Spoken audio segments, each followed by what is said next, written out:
gentlemen, and thank you so much for all of your comments. I'd like to address this particular subject as much as I can.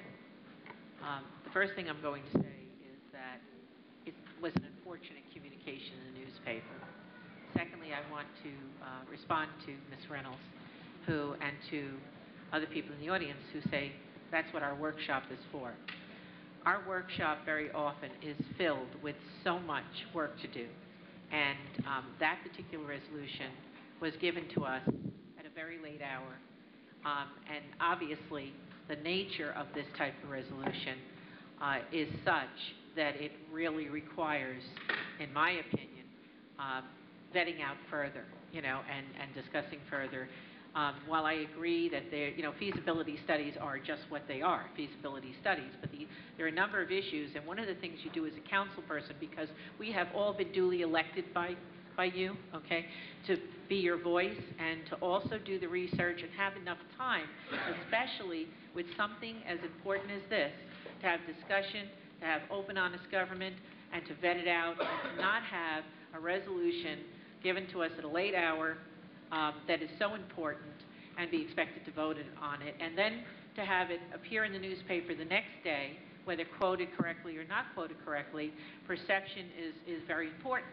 And so what happened is there were people who were surprised by some of the information where the mayor may have been misquoted on some things. I know that one of the things that were discussed is the reason he didn't bring it to public safety, and my understanding, speaking to Lyndon and speaking to others, and Elizabeth, that this has been apparently a discussion for quite some time, which public safety has not been aware of, and the entire council maybe has not been aware of, but it has been going on as a general discussion, okay?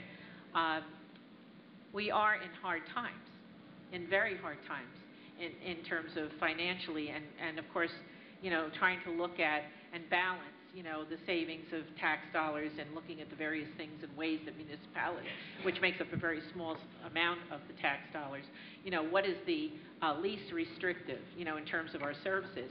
What we tend to forget here is, and I'd like to read just some of the things I took notes on, and did some research with, of my concerns and why this requires vetting out. Number one, the $20,000 grant, which was voted down unanimously on Monday at the council meeting, okay, now makes this moot, okay? How can you vote on something at this point when they have said no? Okay, so that's that. I'm not saying it's not open for discussion. Apparently it is. What I was very distressed about is that our, apparently, Mayor Grabalka, he went to his fire department. He went to his public safety. And then he had planned on going to his council on Monday, but unfortunately the newspaper broke it, on Thursday. And he got phone calls extremely angry with him because they felt he was keeping secrets. And I don't know if he was or he wasn't, but the point is we're talking about a communication faux pas, okay? As I said, feasibility studies. Now, when we're talking about it, I needed time, and I've been working very diligently on this, to find out that the feasibility study, the $20,000, it sounds unto itself like that's not much, okay? But across the board, the feasibility studies are much more expensive. So that means that we should have been discussing before it ever got into the newspapers, and especially with a carrot on a stick, such as recreation, which so many people would like to see. All of us would like to see a recreation building. But to mix the two, okay, is unfair and irresponsible.